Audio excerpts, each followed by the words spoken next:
working there. 8,000 people work in that place. And was alive, you know. We got the benefits the best. But after that, things started going downhill. Like I don't work a single hour overtime over there over a year now. So it looked like something gonna happen. Connecticut's Naugatuck River Valley. For 100 years, this was the center of the American brass industry. Many generations of workers depended on the brass mills for their livelihoods, and the industry dominated the social and economic life of the region. Today, most of the brass plants are shut down, and in the few that remain, workers face an uncertain future. Their unions, once able to win some of the best wages and benefits in the region, now have to fight for the very jobs of their members. This is the story of the people who worked in the Naugatuck Valley brass industry from its heyday to its present decline. It's the story of how this industry shaped the lives of thousands of people and how those people in turn have tried to shape their own lives through collective action. It was the early 1800s when Connecticut Yankees first set up brass button shops in the Naugatuck Valley. The brass makers put bits of scrap copper into crucibles and heated them to 2,000 degrees Fahrenheit. Then they threw in powdered zinc, and this blended with the copper to create brass. They poured the molten mixture into slab-shaped molds, and when the slabs were cool, the brass makers squeezed them between iron rollers, transforming the slabs into sheets.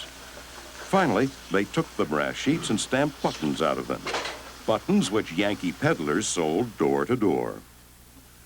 As America grew, the button makers devised new uses for their shiny metal. Hardware, plumbing supplies, kerosene lamps, cooking utensils, snaps, buckles, and bullet cartridges. And as the markets expanded, so did the brass-making shops. By the last quarter of the 19th century, the small button shops had grown into large factories. The Naugatuck Valley had achieved a position of strategic importance in the American economy, turning the Yankee brass mill owners into powerful industrialists, and the towns of the Naugatuck Valley into bustling industrial centers. Eventually, there were more than 50,000 people working in brass and brass-related factories up and down the Naugatuck Valley. The vast majority of these workers were immigrants: Irish, Italians, Poles, Lithuanians, Russians, Portuguese, and French Canadians. They settled in close-knit ethnic neighborhoods which had sprung up throughout the valley.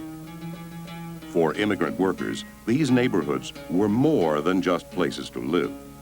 They were communities with organizations and institutions that helped people survive in a new and sometimes hostile world.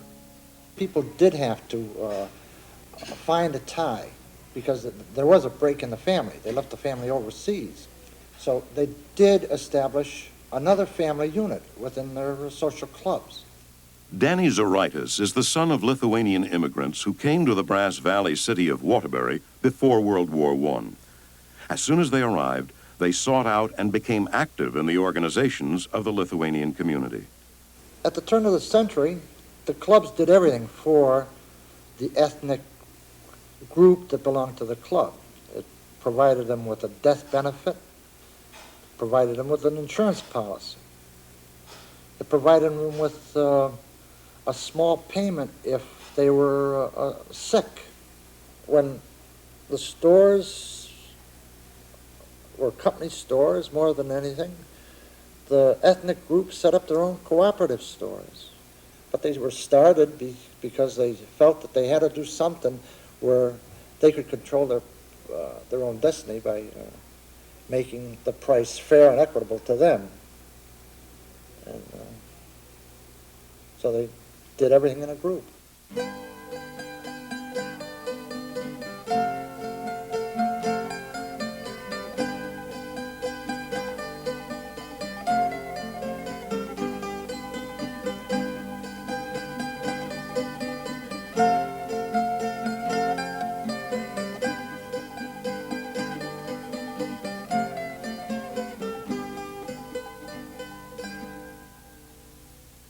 My mother had boarders, and she worked very hard, very hard. Sarah Capella came to Waterbury from Italy at the age of 7. Her mother, like many other women, helped keep the ethnic community together by taking care of young men who had immigrated here. But they were all people that came from Italy, and the parents used to write to my mother and father and say, my son is coming, please take him. You know, my mother used to say, they want me to take all the kids, where am I going to put them? But she used to try, you know. They were good people. What kind of work did she have to do for the boarders? What kind of, she had to keep their beds clean, wash all their clothes, cook for them. And you know what, she used to charge them? $3 a week. In between cooking and cleaning, some women did another kind of work at home. Each day, they or their children would walk to nearby factories to pick up boxes of brass buttons, pins, or snaps, take them home, and mount them onto sales cards by hand. Well, the snaps were in a box, one piece here in this box, one piece, and we took them and put them in those boards, and then took the top, put them in, pressed them, took the cards out, and put another card in, and so on. How much did you get paid for it? Oh, pennies, I forget. In one way or another, the brass industry was the dominant fact of life in the Naugatuck Valley. For immigrant workers, most of their waking hours were spent inside the plants. What they found there was a rigid hierarchy based on nationality. If you were a Yankee, English, Irish, or German, you could become a skilled mechanic or even a boss. If not, then you did the most menial, unskilled jobs with little hope of advancement. In the ranks of the unskilled, the men moved heavy materials around inside the mills with sheer muscle power. Women tended the machinery that turned the brass into finished goods, and children fetched and carried, and sometimes did the work of adults. They worked for a nickel an hour, and they'd work 13 hours a day, 12, 13 hours a day. There was no time and a half at that time, and everything was straight time. Russell Sobin remembers his father, a Russian immigrant who began working in the brass mills around 1905. Probably have about a half hour in between, be for a little lunch, a snack, and then they work till 9 o'clock at night. From 7 in the morning till 9 at night. And the work was different. It was all buggy legging days. There was no cranes. There were, may have one or so jitney, you know, a lift jitney that would pick it up, and the rest of it was all, you'd pull it around on wagons. Maybe 7, 8 ton on that thing. Big iron wagons. It was all the foreign element that done all that work. They were the mules. Life was hard in the brass plants, and brass workers were always looking for ways to make their jobs easier. But when they invented labor-saving techniques or machinery, it was the companies that benefited, not the workers. Hap Lasky recalls what happened to his father, a Lithuanian immigrant who had many inventions to his credit, but was never paid for them. The way my father was telling me, see, in them days, they were all heavy drinkers. And this boss of his was also a heavy drinker. So they take him into the saloons and buy him a couple of drinks, maybe half a dozen drinks. At that time, drinks were only a nickel, 10 cents a piece. And they put in the paper, you sign your name here, mate. And that was the end of it.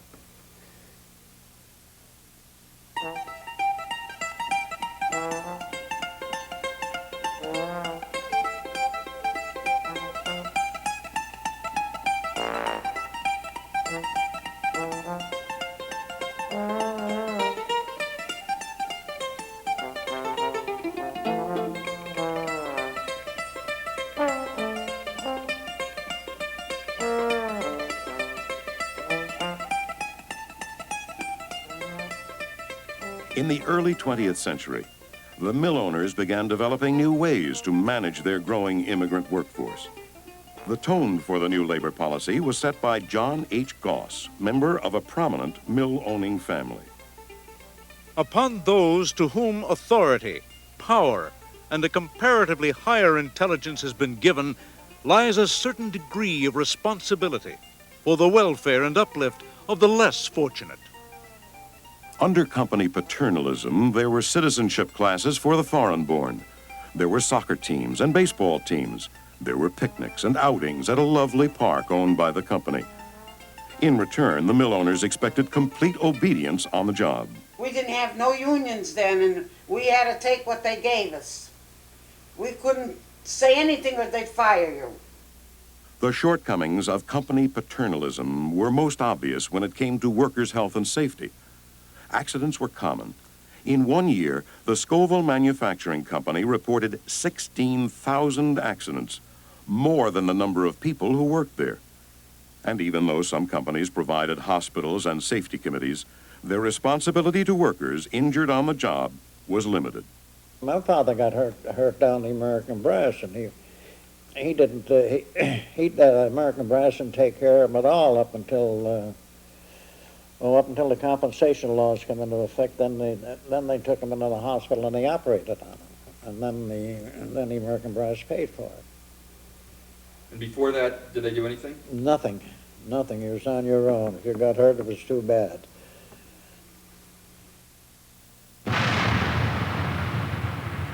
From the beginning, the fortunes of the brass industry have depended heavily on war. Legend has it that during the War of 1812, one brass company was saved from bankruptcy by an order for brass uniform buttons. The armed forces have always been huge consumers of brass bullet casings, chip fittings, bayonet handles, artillery shells, and, of course, the shiny decorations worn by the top brass. World War I was no exception. For 4 years, every howitzer shell that exploded in the poppy fields of France, every machine gun bullet that peppered the skies over Belgium, meant profits for the brass industry. In the Naugatuck Valley, business was booming as never before. The brass makers expanded their factories and added tens of thousands of new workers, many of them women who did jobs previously reserved for men. As the war continued, consumer goods fell into short supply, and the cost of living skyrocketed, doubling in 5 years. The war finally ended in November 1918. The post-war years saw social revolutions in Russia, Germany, and Italy.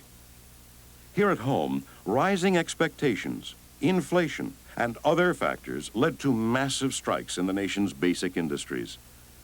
In the Brass Valley, the cost of living was at an all-time high. There was a severe housing shortage, and paychecks just weren't keeping up with inflation. The thousands of workers who'd been hired for the war effort feared they would lose their jobs. Amid the mounting crisis, one brass company offered this advice. We are producing less and consuming more than we were before the war. The way to combat the high cost of living is for everybody to go to work and produce all he can. It's not the high cost of living that's troubling America today. It's the high cost of loafing. But exhortations to work hard were not enough. The pent-up pressures of the war and its aftermath finally burst out in a rash of strikes up and down the Brass Valley. It began in the spring of 1919 when some immigrant workers formed a committee with a representative from each major nationality in the region. Speaking to one another in 19 different languages, they came up with a set of demands. A wage increase, improvements in working conditions, a reduction in the 55-hour work week, and the recognition of shop committees, informal unions at each plant. In June, they presented the demands to company officials and began walking off their jobs. Within days, 3,000 unskilled immigrants were on strike. 3,000 quickly grew to 5,000. In Waterbury, the area's largest city, an empty lot in a neighborhood called Brooklyn served as unofficial headquarters where strikers came each day to hear speeches and make decisions. The local authorities became alarmed and called out the Connecticut State Guard. John Hollingworth was a member of the State Guard when the strike began. He was a toolmaker born in England, and like many skilled workers, his sympathy was not with the strike. The Polish and Lithuanians going strong for union. And the union, there's no union in Waterbury then. But these people, they couldn't get what they wanted, and they were going to make trouble. They had a riot going on in Brooklyn, and I had to run down. They didn't have a car to go. You had to run down, and the firemen had the fellas pinned up against the wall with a hose. One time we had to form a military square down the center, rifle loaded, no messing around. And they were told, if you're attacked, shoot a hit. We were ready, not a shot fired. The strike continued for a week after the confrontations. Then, without fanfare, the mill owners granted the biggest wage increase in the history of the Naugatuck Valley. The workers had won.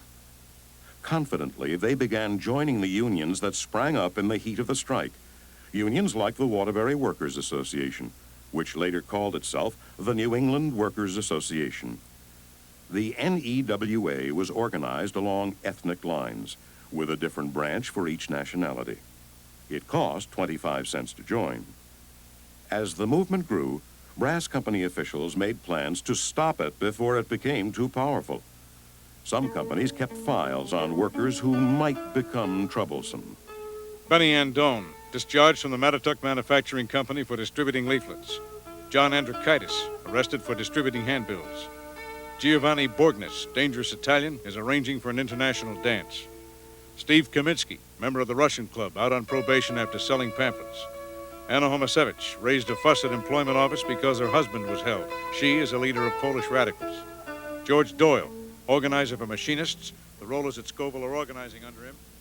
The local police assisted the brass companies by planting spies inside the unions and breaking up meetings.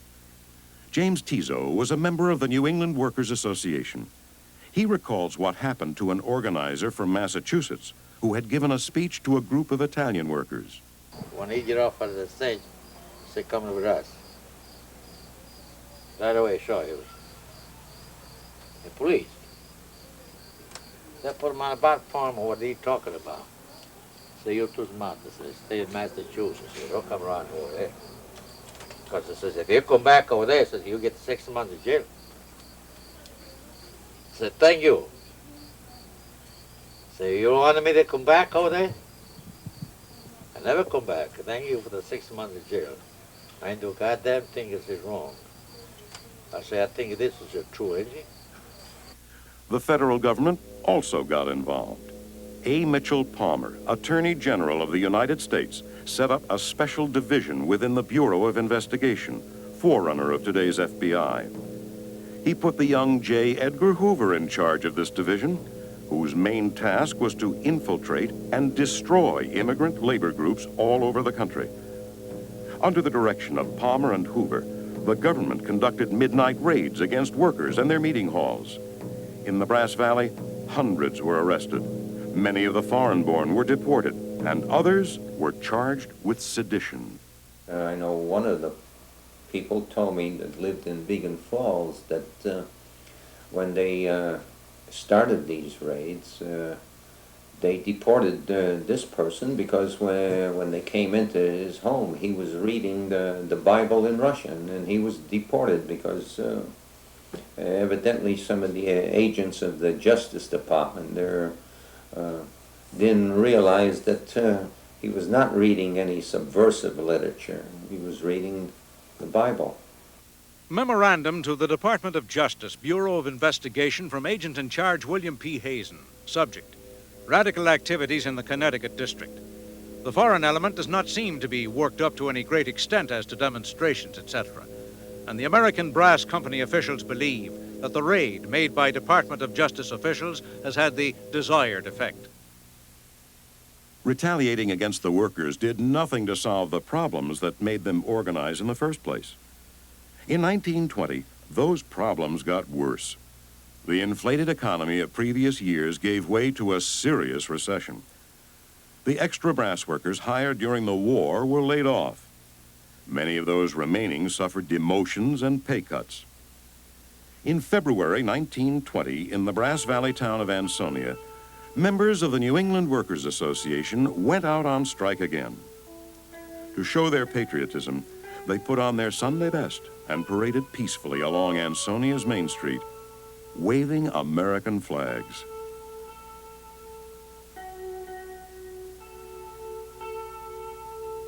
Slowly, the strike spread up the valley to Waterbury. The demands appeared in the newspapers. Minimum wage of 75 cents an hour. Equal pay for women who do the same work as men. The 8-hour day. The abolition of piecework. No discrimination against workers who are active in unions. Recognition of shop committees. In April, mass meetings took place all over the city in many languages.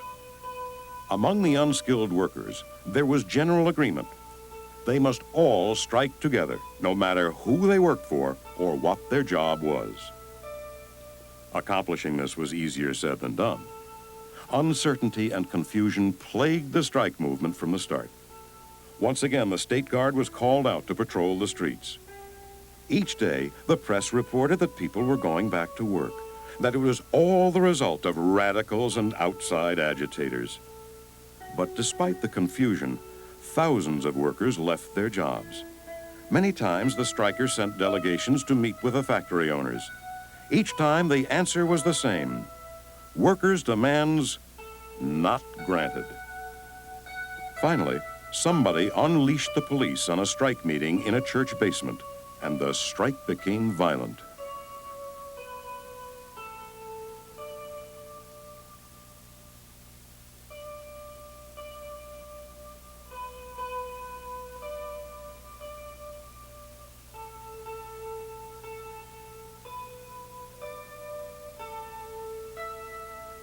June 21st, 1920, the first day of summer. At the Scoville Manufacturing Company, there was a demonstration. The strikers were met by police and company guards. During the confrontation, a 19-year-old striker named Liberato Tiso, also known as Albert Tiso, was shot to death by factory guard John J. Bergen, who was mounted on horseback, and by police officer Fred Hickey. Albert Tiso's brother, James Tiso, remembers that day. We're on the horse. It was started to rain. And this boy, Albert Tiso, he had his umbrella open. That guy on the top of the horse, you see that kid with a pistol. That guy says, stay back. Stay back. And they hit the kid. When they hit the kid had the umbrella open, he pushed him on the horse, in the stomach. That guy pulled a gun and he shot him. When he shot that boy had a gun, he pulled his gun and he shot him too. Now Hickey, see that guy, he had a pistol in his ass, but he was already gone. He can't use his pistol. That guy, Hickey, get the pistol, he bang, bang, and he shoot him in the ground. That guy's already dead. What are you shooting for? And Mr. Tiso, Albert Tiso, nobody helped him. Leave him on the ground and just like a dog. After all, it take all the people in the hospital, 17 people, room. When my father go in the room, he find his son is dead. My father started crying and he started swear. What America respect for the people? What America doing? What do we do in this country? We know enemy, we know anarchists, we know fascists, we know communists, we Catholic. And what happened? The death of the teenage striker sent a shockwave through the community. Members of every nationality attended the funeral. The streets were lined with police and state guards armed with machine guns. Who was It was there? all the people was on the strike, and everybody was loaded. We had the president when he get in San Jose Hospital. It was a German fellow, bigger guy.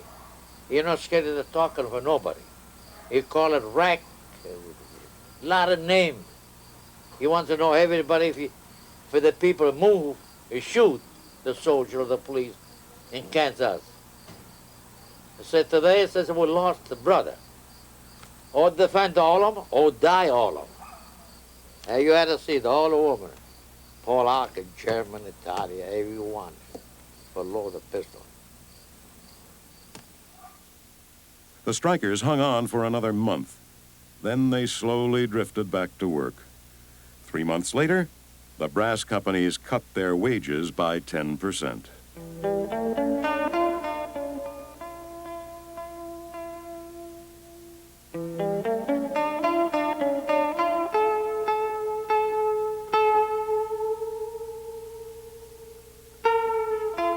In the Brass Valley, the violent repression of the 1920 strike had the desired effect. For more than a decade afterward, workers made few attempts to organize. During those years, the companies preached a gospel of do-it-yourself individualism. But while companies were encouraging workers to go it alone, the companies themselves were merging and combining into huge national enterprises. In the 1920s, the American Brass Company was bought by the Anaconda Copper Mining Company. The Chase Brass Company was bought by the Kennecott Copper Mining Company. And the Scoville Manufacturing Company bought up many of its former customers, like the appliance-making firm of Hamilton Beach. The result? The Big Three. 3 nationwide corporations whose control over copper and brass extended from the open-pit mines of Montana to the tubing for the radiator of your new Ford sedan. But the mergers of the brass and copper companies did not change workers' lives very much. The problems that spurred them to action after World War I persisted through the 1920s and 30s. Long hours, low pay, dangerous conditions, favoritism, discrimination, and the overwhelming power of the brass companies over the whole region. The Big Three ran this stuff. They ran it lock, stock, and barrel.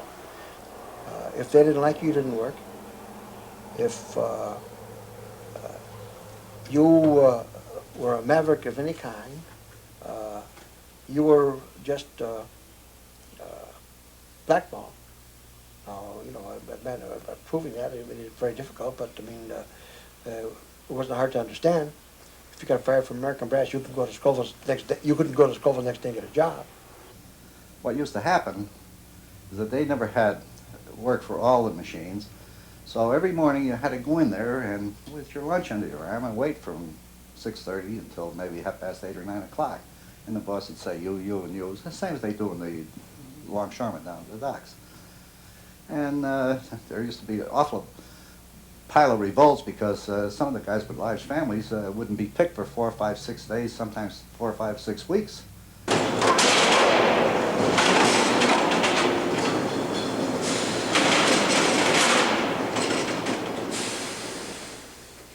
It was terrible because the first place, the noise was terrific, and that was a dirty job too because we worked in oil. I mean, you went home, you'd get in the tub of the shower, just like water off of fish's back. I mean, it wouldn't even penetrate for 15, 20 minutes. Then the metal was like a razor. You wouldn't know you were cut till you looked down and found you bleeding all over the place. And sometimes you had to fight over gloves.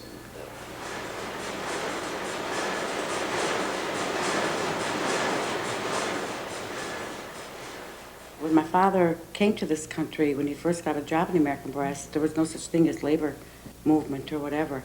At that time, they had no things as blowers, and he worked with sandpaper on brass. And eventually, he got what they call silicosis of the lung, and he became quite ill. And the American Brass was very big of them. They gave my father $1 a day for the rest of his life. And we had to supply him with oxygen and stuff every day. Then my father, in order to survive, my father needed oxygen because he had absolutely no lungs left from the brass. They didn't give a damn about workers because the cheapest commodity they had was a worker. If a machine broke down, they had to pay to get it fixed. If a worker got killed or got maimed or lost an arm or a leg or a finger, the hell, all they had to do was pick up the telephone and get another worker. In the 20s and 30s, a change took place in the brass industry, which created a new set of problems for the workers. The companies introduced time study methods to raise productivity in the plants. They analyzed every job down to the most minute detail, sped up the machines, and reduced the size of work crews. Engineers and efficiency experts took away the few vestiges of control that workers had over their own jobs, and the workers resented it. At one time, there'd be a half hour off and a half hour on. They'd be taking them coils, and they'd take turns. But after they eliminated that, they got the time study men in, and they said, what is that man doing for a half hour? Doing nothing, not doing nothing. So they made it so that one man only worked. Say, for instance, you were on a shear, and they'd figure out how many cuts you made a minute. Maybe for a while you were fresh, but then towards the afternoon you weren't that strong after you slowed down. So you had to just beat them by working nice and easy at a regular pace, and that's it. After they put meters on the machines, on the rolls, on the shears, and every time that shear come down, that would register. It would, a red line would come down, and it'd tell you when you stopped and tell you when you were going. If one guy wanted a little rest, he'd sit there and he'd hit it with his, push that lever down with his finger. But they'd get caught. In the early 1930s, the nation's economy collapsed into the Great Depression. Thousands of brass workers were jobless. For those who still had work, conditions deteriorated. I was working for 19.5 cents an hour, 55 hours a week. Now, no overtime. You see, it was all straight time. And, of course, no vacations, no holidays, no nothing, you see. I mean, no pensions. Those things were just pie in the sky. The companies had complete control. A foreman would stand at a clock Friday, and there'd be a layoff. And people would line up to ring out. And the foreman would stand at that clock, and people would sweat because you didn't know who he was going to say, you don't come back Monday. We'll let you know we need you. And, you know, the wages you were paying was just hand to mouth. So if you lost 3 days of work, you were in trouble. As the Depression wore on, many unemployed workers survived from day to day on the charity of the community. A pile of worn-out clothing, a bag of groceries. But in the midst of despair, a new spirit of activism was born. Across the country, workers began marching and organizing to win some of the things which they felt had been denied for too long. Justice on the job, and the right to form unions. But their efforts were often met with violent resistance from companies and police. In the face of such resistance, workers began developing new tactics, like the sit-down strike. They blockaded themselves inside the plants and refused to come out until they'd won their demands. In the Brass Valley, the Benrus Company was one place where workers won a pay raise by sitting down. Helen Johnson was working there at the time. As we were going out the night before, there was a notice on the clock, and we were on that. And I don't remember now, but Waterbury companies, Waterbury clock was giving their employees a raise. And I'm not quite sure, but anyhow, we hadn't heard anything. So we came, nobody ever knew who started this, or wasn't too much said about it. But the next day, we all walked in there in the morning, 3 floors, and with papers and magazine books and all that, and we sat. Meanwhile, in the mining towns of the West, there was a union, the mine, mill, and smelter workers. People who belonged to Mine Mill, as it was called, worked in copper and zinc mines that were owned by Anaconda and Kennecott. When the miners went on strike, those companies could live off the profits from their Naugatuck Valley brass plants and defeat the miners by waiting them out. But what if the workers organized themselves in every job, from the mines to the consumer, just like the copper and brass companies had done? Around 1935, the miners pitched in some money to send union organizers to the brass mills back east. There were rumors of a scuttlebutt that they wanted to start a union, and they called a meeting for a very specific small group of people that they might be interested at Workman's Hall on Spencer Avenue. It was a socialist organization. We got up there, and there was a fellow by the name of Jess Gonzalez, who was in from Pennsylvania, originally, but I think he came out of Montana. He was one of the organizers for Mine Mill Workers. Very nice guy. Talked to us and explained unionism to us and so forth. Told us how we needed it, and of course we knew it. I mean, he wasn't telling us anything we didn't know. I mean, 2 years in a factory, you found out the structure, you found out what you're up against, you found out if you didn't have the right name or the right connections or the right attitude, you weren't going to go anyplace. Mine Mill was part of a new movement called the CIO, the Congress of Industrial Organizations. The CIO philosophy was this: in each industry, there should be one big union that would include all the workers, whether skilled or unskilled, male or female, Irish or Italian, black or white. And even though that made sense to many workers, actually joining the union was a difficult step. A lot of them didn't want to join. They just didn't want to pay that dollar, and they thought it was, a lot of them had the idea if they joined the union that they would get fired, which they put that fear. The roller would say, well, hey, look, if you join a union, you're going to lose your job, and he used to scare them. They were indoctrinated against unions. I mean, you know, all the press and everything was against unions, radicals and so forth, and we had a beautiful community here, and the brass people were so good to us and all that, so we didn't need anything like that. We didn't need any radicals or socialists or communists in this area, and that was the kind of thing that, and most people believed that.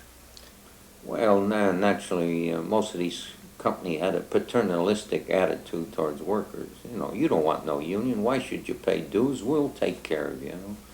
You know, they didn't mention which way they would take care of you. You know.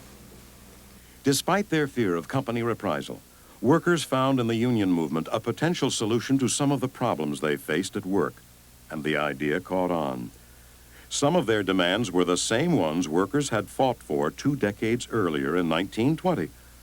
Shorter hours, better working conditions, equal pay for equal work. But there were some new demands, too, like job security and an end to favoritism in hiring and promotions. The American Brass Company in Waterbury was the first place where workers gained enough strength to call for a union election. Bill Moriarty was on the organizing committee. At that time, you didn't have to show 51% of strength to get an election. You had to show what they call show interest in the plan. Well, we showed interest. And we finally got the election, make a long story short, and won it. But we didn't have a union. All we had was an election won, because I don't think we had actually, well, I think if we said 15% of the people in the plant, in the union, it would be exaggerating. But it was a step, and we worked on it, and finally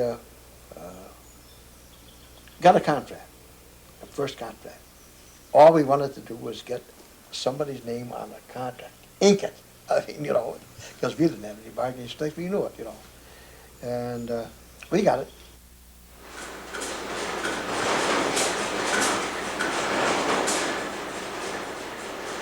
As America crept slowly out of the Depression, the mine mill organizing drive gained momentum.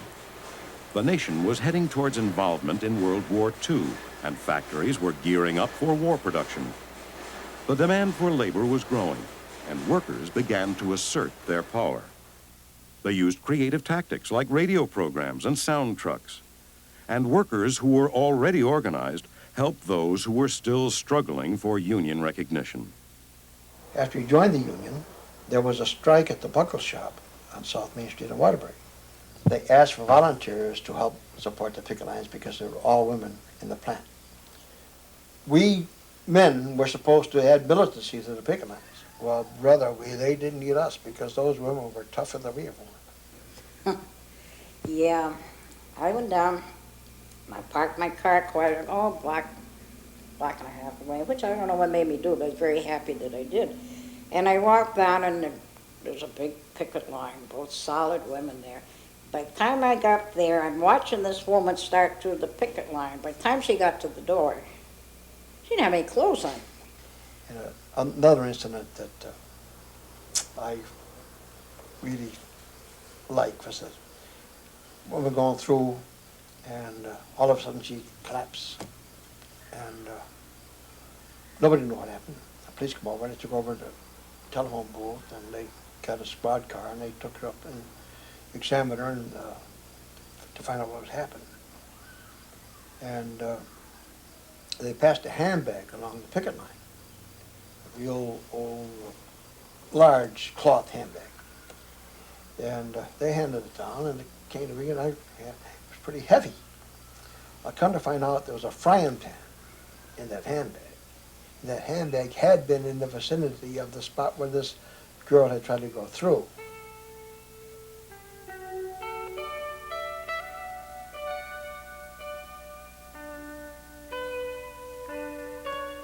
By the early 1940s, workers at the big three brass plants and at many smaller shops had won formal union recognition. But that was just the beginning. During those years, the workforce itself was changing, mainly because of World War II. Black men were entering the mills in larger numbers. Some white women were doing men's jobs, just like in World War I. And black women who had been systematically excluded from the brass plants were finally hired under community pressure. The presence of these groups in the brass industry put the CIO philosophy to the test. Would the union protect all the workers, or just the white men who still dominated the workforce?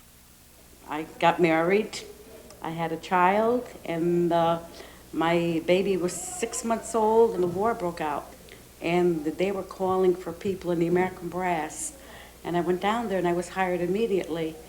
I worked, and then they decided to break me in on welding. But before I got a chance to be broken in on welding, some fellow that represented the union, I knew nothing about the labor movement. I had no idea what the labor movement was about. He came over and decided that I should be paid more money. I believe at the time when I started, I was getting either 50 or 75 cents an hour for doing a man's job. I was doing exactly what a man was doing. Lo and behold, about a month or two later, they handed me a check for about $100, retroactive back pay, because I was doing this type of work. The union's victory for women proved to be a temporary one. After the war, women like Rachel Doolady had to quit working altogether, or else go back to the traditional lower-paying women's jobs. The better-paying jobs once again became the province of men. As for black workers, the union contract specified equal rights and opportunities for everyone. But deep-seated racial prejudice continued to make that very difficult to achieve. The hot and heavy was always shoved on the blacks in this area. And took them a long time to break into the jobs that were a little better in terms of working conditions or pay even than normal, because the bosses did everything they could to keep them there, because they knew the white guys just wouldn't take it for as long as the blacks did. Yeah, like my mother always said she did, that she was always stuck on this certain chucking machine that she hated. And Grace Cummings' mother went to work at the Scoville Manufacturing Company during the war. a lot of foremen didn't want blacks in the shop in the first place. They were forced to do it, but they would make it hard for you and hope that you would quit.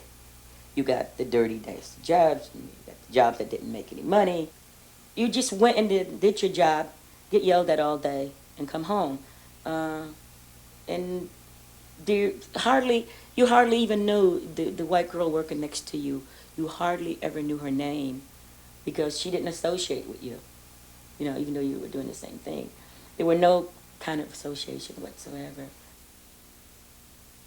John Gaddison went to work at American Brass in 1940. I was, disliked because of my involvement in the union. The particular supervisor just did not like union representatives of any type, any form. I was just like a handyman, floor man, as they call it, and I was looking for an increase in pay, and I wanted to elevate myself. So I tried to get a job, and he said that he had picked a man, and I said, well, I have the seniority. This man just come in here, and I've been in here for years. And he said, well, that's all right. That's my prerogative. I said, no, it isn't either. It goes by seniority. And he gave in on that, and I took over the job, and it requires a lot of training. And he said to me, that same foreman, he said to me, he said, well, I've got to give it to you because my superiors told me I have to give it to you. But there's the job.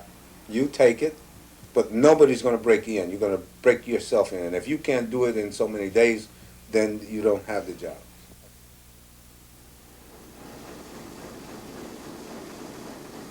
By the onset of World War II, Mine Mill was becoming a significant force in the American labor movement.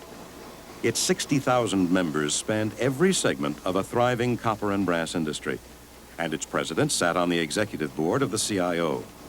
But then, a bitter internal dispute broke out, the first in a series of events that would eventually lead to the decimation of Mine Mill. In 1941, John Driscoll, a mine mill organizer and a native of Waterbury, claimed that Mine Mill's top leadership was following the political line of the Communist Party. Reed Robinson, president of Mine Mill, condemned Driscoll's attack as nothing but a personal power grab. The following year, Driscoll unsuccessfully challenged Robinson for the presidency of the Union. Two rival factions formed within Mine Mill. Robinson's forces were called the left-wing faction, and Driscoll's group was called the right-wing faction. There were charges and countercharges, and throughout World War II, the Mine Mill and Smelter Workers Union was at war with itself. The struggle was particularly fierce in the Brass Valley. The right-wing group, as well as the left-wing group, used to be throwing snowballs at one another. Rather than fighting the company, we were fighting each other. In fact, I recall distinctly every time we went to a meeting, at night, everybody try to get to the back of the hall, so your back would be against the wall rather than have somebody come behind you and hit you with a chair or something, I know I used to feel awfully bad. I'd go in and people I work with, I'm standing on this side of the hall and people I worked with all there standing over me. I was like, we really at each other, dog eat dog, and it was very bad. The growing menace of communism arouses the House of Representatives Un-American Activities Committee. Among the well-informed witnesses testifying is J. Edgar Hoover, head of the Federal Bureau of Investigation. Mr. Hoover speaks with authority on the subject. The factional fight within Mine Mill came to a head right after World War II, when America was in the grip of the biggest Red Scare since the Palmer raids of 1919 and 1920. A leading figure in this was J. Edgar Hoover, the same man who had directed the attack on immigrant labor groups after World War I. Communism in reality is not a political party.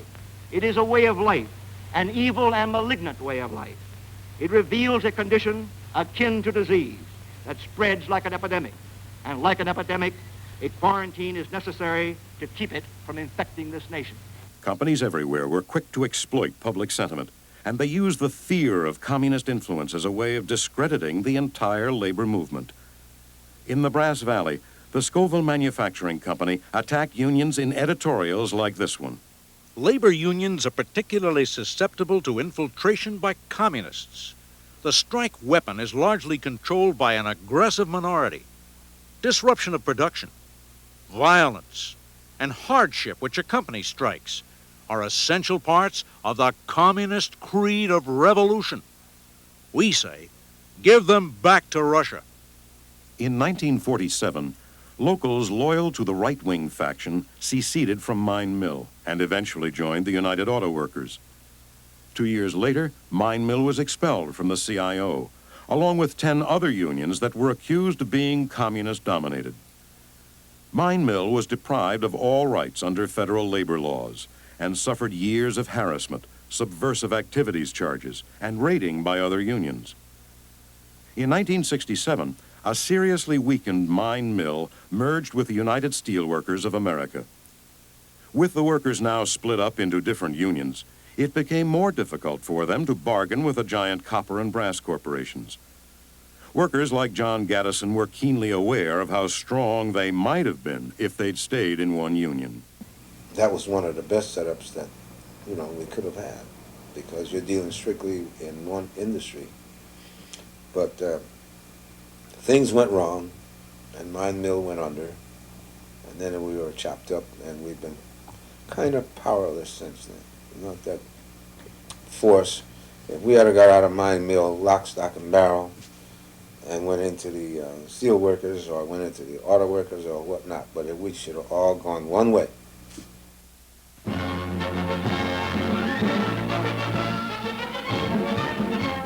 The reconversion of war plants to peacetime pursuits is going ahead at full speed. And once more, the automobile factories are humming as huge stamping presses form the bodies of the first automobiles produced since the spring of 1942. Many new inventions will grace store shelves. This cordless iron, for example, eliminates many of the nuisances connected with the family wash. Store windows are once more blossoming as they did before Pearl Harbor with every gadget dear to Americans. And by the thousands, people are flocking to automobile display rooms. The United States of America emerged from World War II as the world's dominant economic power. And by the early 50s, the nation was enjoying the biggest economic boom in its history. With raw material from dozens of lands, American workers were turning out an endless stream of products, from industrial machinery to portable radios. Soon, 1/3 of all the world's exports were coming from the U.S. For workers, the question was, how much would they benefit from all this prosperity? The answer to that would depend largely on how strong their unions were. But in the Brass Valley, many local unions were still weak from the union factional struggles, and also weak because of the stiff opposition of brass company management. Alan Curtis, vice president of the Scoville Manufacturing Company. Many negotiators enter negotiations with the attitude, what will I have to give the union this time? But management should enter negotiations with the definite policy that it will not give away or dilute management's rights. In 1952, union contracts expired at many plants in the Brass Valley, and 10,000 workers went on strike. The key struggle was at Scoville. It was the biggest brass plant in the area, but among its thousands of workers, only a small minority were actually union members. Sid Monty was president of the Scoville local at that time. The company felt sure that they could beat us in a strike, and Curtis was the ringleader. In fact, he made statements to several people among management personnel of other plants who later let us know about it, that this was the time to take them on once and for all to break their back. And to tell you the truth, I think we had collected dues from 600 members the month of May, and when that strike was called, well, I was looking to see if my pants would be dirty because I didn't know how many people were going to go in, but boy, it was wonderful. I don't think 150 people went in that plant that day. Scoville had a history of being SOBs as far as the workers were concerned. And they were so big, and they employed so many, that they had, everybody in town had some relative or a very good friend working in Scoville's, and they knew they had been mistreated. The solidarity began because people in this town were just fed up. And I think they realized that we were fighting for their good. Comes a time you have to fight for what you believe in. I think that was the time. The response to the strike was completely unexpected. By the third day, there were more than 2,000 people on the picket line in front of Scoville's main gate. In the weeks that followed, the company and the workers fought on many fronts. They used every trick in the book. They turned you were against your union organizer or union rep. They tried to turn you against the local. The boss would call. Then they got the telephone bit going that they would call you, tell you if you don't come back, you're going to lose your job. There was no, they didn't say you were fired. They didn't use the word you were fired. They said that, if you doesn't come back, you're going to lose your job. They told I got word out to certain people, other companies, not to hire people that was on strike, so that way they couldn't hold out, they wouldn't survive. Creditors just like mounted and called and threatened to come and get the refrigerator out the kitchen. So it was really rough. While the company applied economic and psychological pressure, the strikers received encouragement from sometimes unexpected quarters, as Sid Monty did when he was arrested on the picket line for allegedly attacking a truck driver. And this is the sergeant that took me down, one around Nolan. He's an old-time fighter, and he was saying his beads all the way down, saying, you know, he apologized to me, I'm sorry, you know, because he had a whole list of people from his family that worked in schools and got mistreated. We had public support. And of course, I know if I wanted to be a scab, I don't think I'd have nerve enough to do it. You got followed. I remember being out in one gate, mostly men, and we'd try and stop the cars. And this one car grabbed me, and he was really fresh and on. So I looked over, and we had some big guys over there on the picket line. I just looked up and I said, hey, fellas, he insisted on it. How about give me a hand rocking the car? Well, over they came, you know, and they were really intimidating because they were big bruises. And they all grabbed the handle of the car, and we were rocking it and rocking. The cops were looking the other way, and they didn't see nothing, you know. We were out of the way of the management pretty good. They didn't have no we always checked see if they had any cameras on it. And he took off. He almost killed us when he backed up so fast, but took off. And then at nighttime, we'd get together and we'd go out. I used to drive the car most of the time with the fellows. And we did a little damage around. We had to get back at them some way. It was a good summer. They had egg on their face, so they had to brazen it out too, but it really made us solid. After many months on strike, the workers at Scoville got their contract, providing them with wage increases, pensions, paid holidays, a better seniority system. In short, a piece of the prosperity that American industry was enjoying. The principal thing that they did was to recognize that by staying together they could achieve certain objectives. They could solve some of the problems that were prevalent in Department X, Y, or Z. We solidified a union, that's what we did. We made a trade union out of a bunch of guys who were reluctantly paying dues by hand. You said people got brave for it. Yeah, it was like they got union stewards, and people got talk up to the boss like, you know, this is not right. I'm not going to take it. I'm not going to work on this machine today, and this, that, and the other. And they really did. They learned to speak up.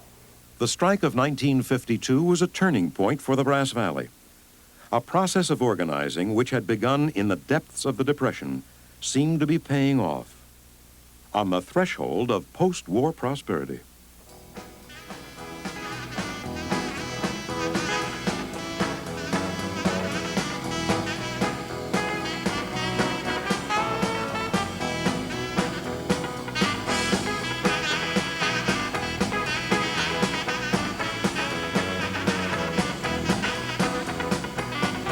The economic boom rolled on with a few interruptions right into the 1960s. As their incomes rose and job security increased, many workers left their old ethnic neighborhoods and bought homes in the suburbs. They bought cars, enjoyed longer vacations, and could look forward to sending their children to college. Meanwhile, their unions took their place alongside other institutions in the Naugatuck Valley. They got involved in public service and political campaigns.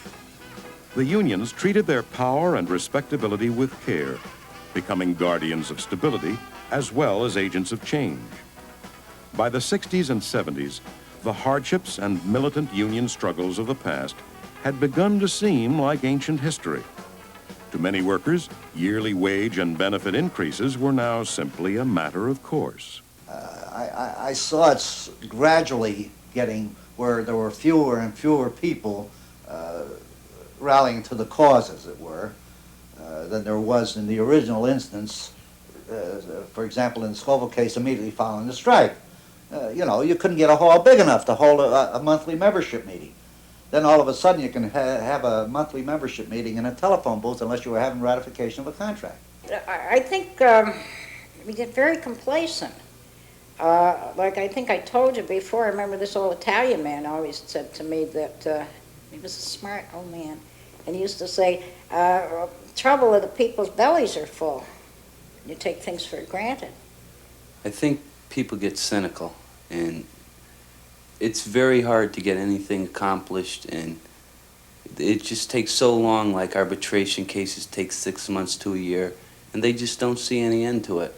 And they figure what little you accomplish, what's it worth? Labor unions, well, I can think of some of my own friends, when they first did that, they were really lean. Now well, they really need outside girdles to keep the bay window in. And you know, you can't, and they've lost touch with the little guy, and that's bad. In the post-war decades, women and minority workers have increasingly been the little guy in the brass plants. They comprise a large segment of the workforce, but the leadership of their unions often fails to reflect either their numbers or their concerns. We would have some of the officials, the union officials, sitting down and trying to help us work out a plan whereby there were bigger promotions, not only in the plant, but also in the ranks of the organized labor, you see. And they never disagreed with you. They always agreed with you and always help you work out something that looks very good on paper. But at night or some other time, you find also they go right behind your back, and you know, it's a different story. And when these things were found out, naturally it was discouraging. The local unions should now do some planning on how to get the maximum contributions to this year's drive. Most other international unions have now raised their requested contributions to $5 and $10 per member. The role of the women in the union is not good. They're a little better than they were, but women are used. Women do the dirty work and not recognized. And that goes on today. But to take leadership, no. And as I said, we were not encouraged. Despite the efforts of women and minority workers to achieve equality, the brass industry workforce remains divided. Black workers face prejudice at work and in their communities, while most women remain segregated in the lower-paying manufacturing jobs like their mothers and grandmothers before them. They've had women come in there, and they get harassed and all, and it takes a really strong woman to make it, because guys will make all sexist comments all the time. And they won't give her a break they give another guy coming in the mill. They're keeping the women out of the mill. They're keeping the men in there and keeping men and women fighting, blacks and whites fighting. They keep the people, guy working next to you every day. He's a black guy. You talk to him every day. And then you get on the outside and they tell you that he's going to move into your neighborhood and make it slummy. He's in your neighborhood. He's right next door to you and work. And you get along fine, but somehow on the outside he's somebody different. Yet this boss who's getting on your case every day, it's all right if he lives next door. I mean, they just keep us fighting each other so that we don't contend with the real problem, who's really bothering us.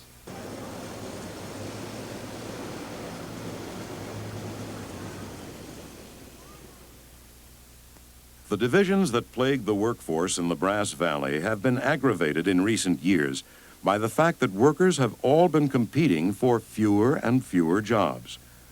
The problem began in the 50s as copper and brass met with stiff competition from new materials like plastic and aluminum.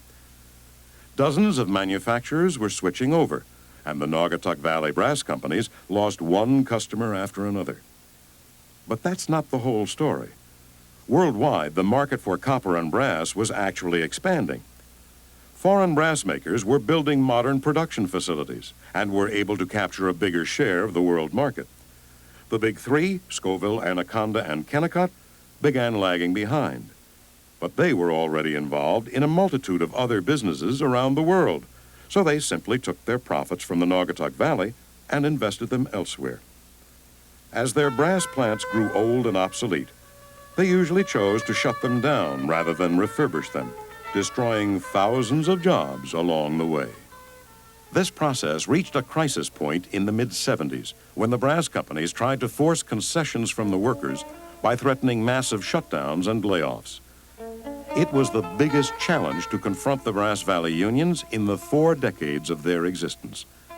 Sometimes they were able to hold their ground. Sometimes they weren't. The first showdown came at Chase Brass, the Kennecott subsidiary. By then, Bill Moriarty was a UAW staff member. In Chase's, we had made more concessions to that company than any other brass company in this whole area. We gave them relief in areas where it was dangerous for us to do that.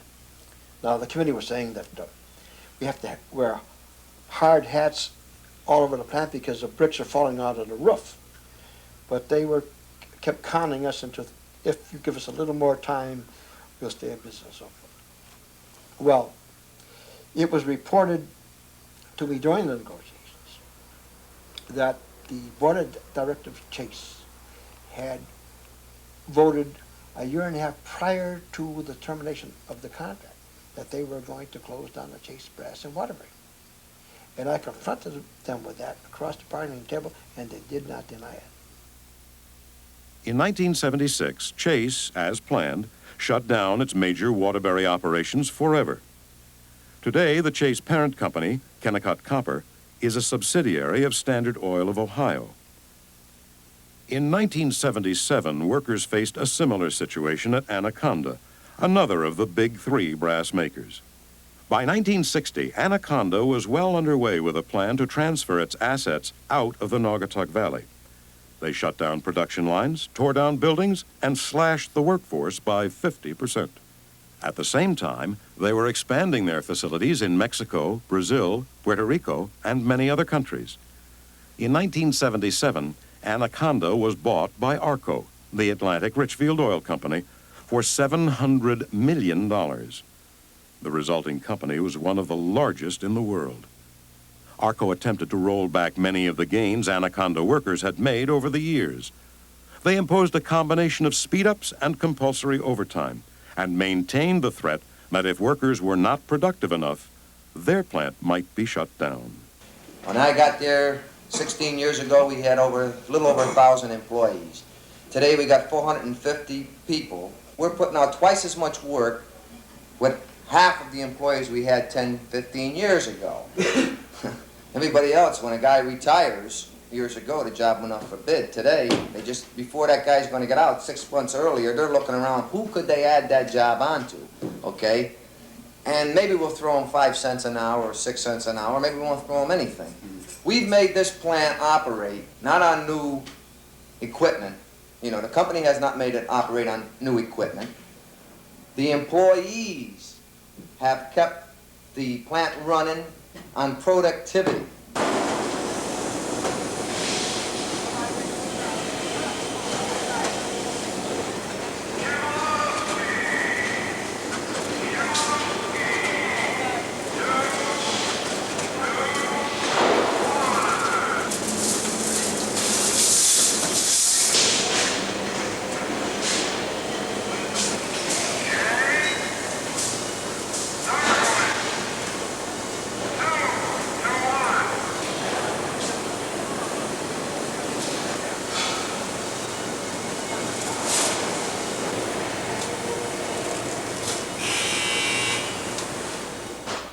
I've worked 80, 90, 100, 110 hours a week. 110 hours a week? Sure. And if you don't, you lose your job. And if you don't, they're telling you... You're going to get a warning. You're going to get a warning or 3 days off, or we'll take it to arbitration. You know, you go out, and when we want you, we'll call you. You know, and this is what they're trying to do to us now. They want to dictate more. They want to be the ones to say how many hours is sufficient to work. If they say you have to work 120 hours, either work it or goodbye. Find another job. You're just another machine, and it just gets to you. You're told to push more and everything. You work more, produce more, and they don't take into consideration that you have your point where you can't do anymore. And plus, they'll constantly retime your job to try and pick up any little trick an operator learned, which is his trick. He doesn't owe it to the company, but they figure you work there, you owe everything to the company.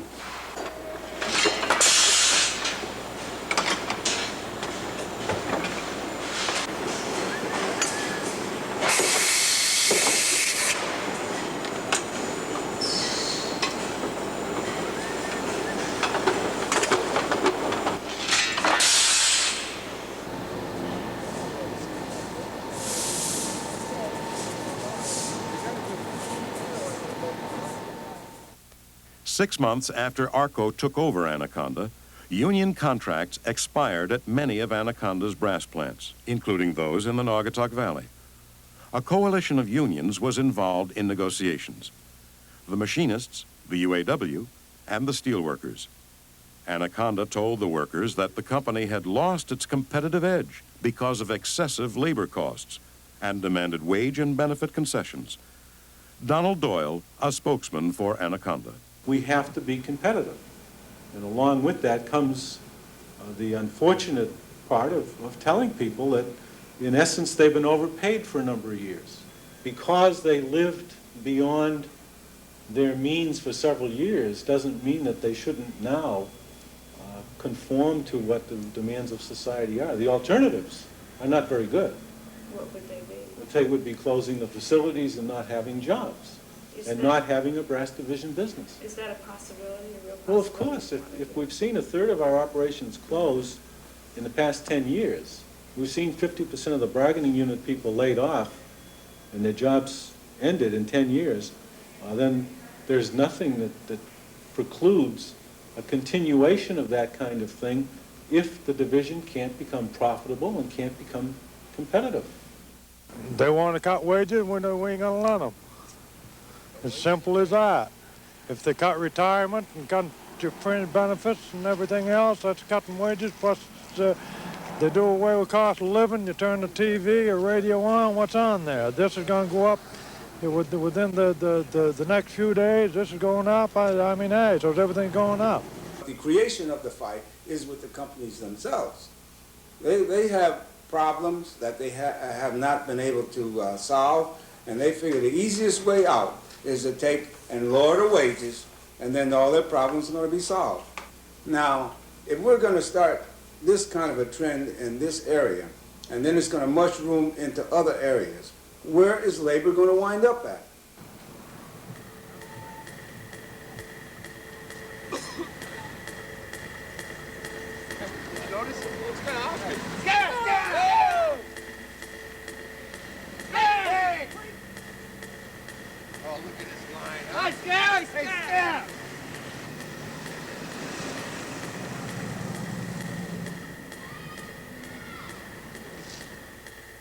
Early in the strike, Anaconda won an injunction limiting the size of the picket lines.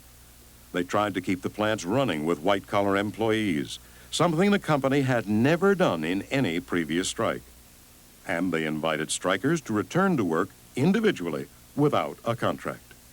They've ran a vicious campaign. They've sent people letters, they phoned people. Now we got an individual up there, I won't mention names, we call him the full of brush man. They even send him to the people's houses, asking them to come back to work. Door to door. Door to door, like the old full of brush man, you know? What do you got to offer today?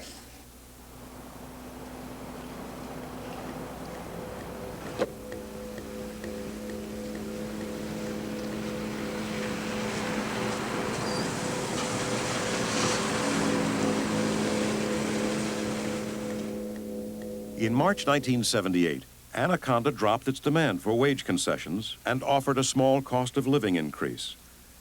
The steelworkers local in Ansonia turned it down because the contract did not address the issues of speed-up and compulsory overtime in their plant. But within the nationwide coalition, a majority voted to accept the offer, and everyone went back to work. The strike had lasted 6 months. For a lot of the guys, it was a shock into reality. They thought that it was a great company and they had a great job and they were secure. They finally found out that they aren't as secure as they thought they were. When I started in '68, there was a difference. Back then, all the older timers were saying, look at how good you have it today. We had it so tough. But it seems like now things are swinging around. We're getting it tough again. We're fighting overtime. We're fighting for our wage. They want to take our money away. We're fighting to keep up with the price of oil, which my company produces. I mean, it's like we're fighting the old fights again.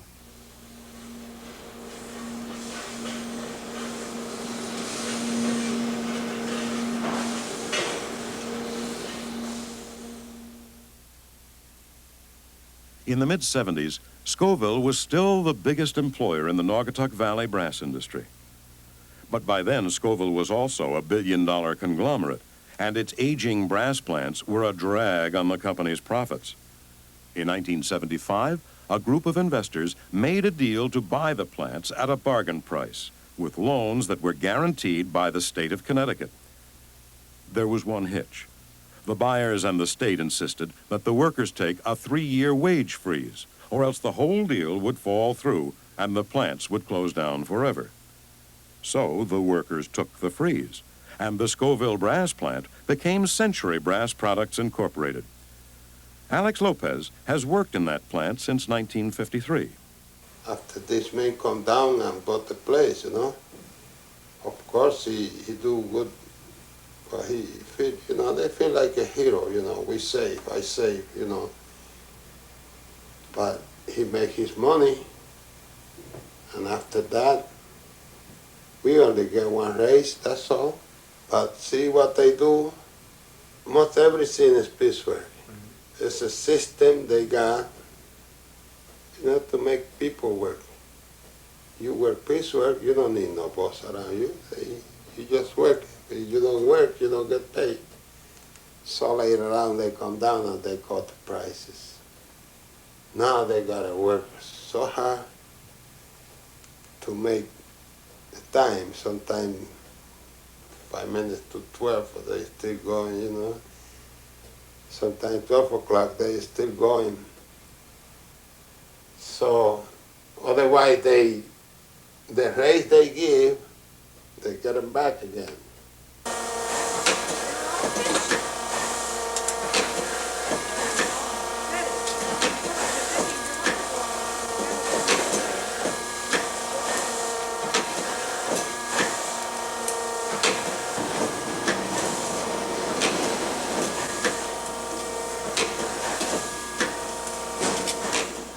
Over there, everything is old.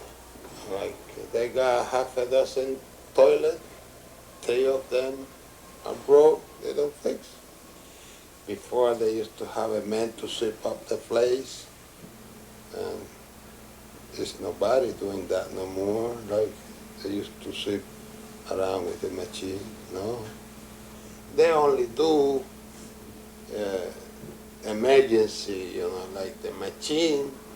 I gotta fix the machine first, you know, because that machine, but the floor, hey, never mind, we don't use that floor for nothing. You just gotta break your neck, that's all, but if you go in the alley, all grease, and it's about this thick. So, the whole idea is to save money. Yeah, money. In 5 years, Century laid off 500 employees. While their production facilities deteriorated, Century executives drew generous salaries and bonuses and used Century Brass assets to buy up other companies. 1981 was a contract year. Management's claim the company had no money. They demanded another 3-year wage freeze and a reduction in benefits. Most importantly, Century wanted the right to stop making pension fund contributions. Strike. Well, I woke, doggone it. Woke for a strike. Taking everything away from me, gotta get something. The benefits. People can only take so much. We've taken 6 years of aggravation. Each brother and sister in this union have put up with enough aggravation. Now we want some decency. We're going down, we've been going down too long. Taking away a man's pension is about as wrong as you can get. And anything that ain't worth fighting for ain't worth having, and this time we're fighting. That's right. Company wants us to live in poverty, and we can't do that. The locale for this confrontation was all too familiar. It was the same plant gate where thousands of immigrants had marched as members of the New England Workers Association in 1920. And it was the same plant gate where the children of those immigrants had picketed during the big strike of 1952. I think you think the whole police force was in there. And they jumped on everybody, they pulled them on the ground, hit them on the head. I got mace in my eyes. They got one poor guy, the guy's an old man. They hand him up again, and handcuffs on him. For God's sake, what the hell is this? I seen a cop with my own eyes push an old lady. That's how much respect they got for us. We're doing what we gotta do. Let them do what they gotta do. They ain't gotta get pushy. They said they want to arrest me next. I'm right here. I'll be out in a minute. The union's behind me. Started while they're trying to let the cars in. Naturally, you're not going to let the cars in that easy, you know. Like you could have done with the nurses. They let one in at a time and waited, but no. They had them lined up all down here, all around. Yeah, a flea couldn't have got through here.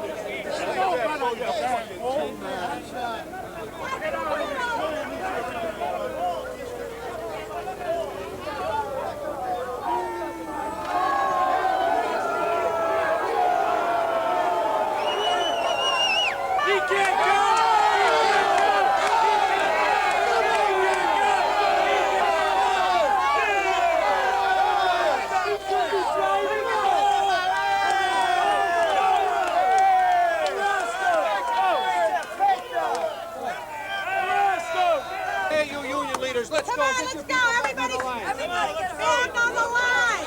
We shall not be moved. We shall not be moved just like we're standing by the water. We shall not be moved. We're fighting for a contract. We shall not be moved. We're fighting for a contract. We shall not be moved just like Early in the strike, Century announced that they were on the verge of liquidating their assets and going out of business for good. Negotiators quickly worked out a compromise. The workers would take a one-year wage freeze, and Century would keep the plant open. The workers took the freeze and went back to work. 6 months later, parts of the mill were operating only part-time or not at all, and many workers were on layoff. Right now, everybody, not just me, but everybody is wondering, what's going to happen? And in my case, I am in the spot because I got almost 29 years in there, but I'm not old enough to retire. So if anything happens now, I don't know what I'm going to get. I think it'll happen a lot of places these days, the future is very in the dark, like.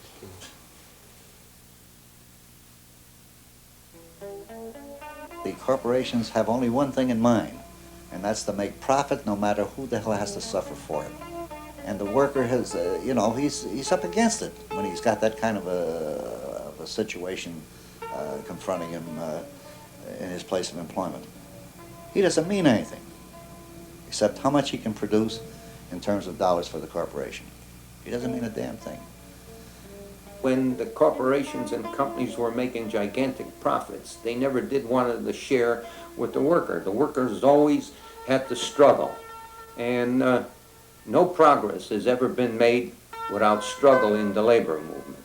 Nobody has been willing to give the laboring man anything unless he has fought for it.